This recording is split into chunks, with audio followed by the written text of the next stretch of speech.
Kif diġà żvelajna nhar it-tnejn, in-nies qed jerġgħu jintbagħtu fil-kju biex jiġbru aktar kontenituri tal-iskart hekk kif kull residenza hija intitolata għal set ta' 4 kontenituri meta tiġi ppreżentata l-karta tal-identità.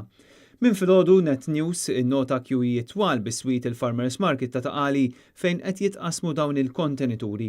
It-tqassim f'Malta beda minn filgħodu jibqa' sejjer sa l-aħħar tax-xahar mit-2 sas-Sibt bejn is-7:30 ta' filgħodu u l-5 ta' wara nofsinhar minn dan il-post f'Taqali.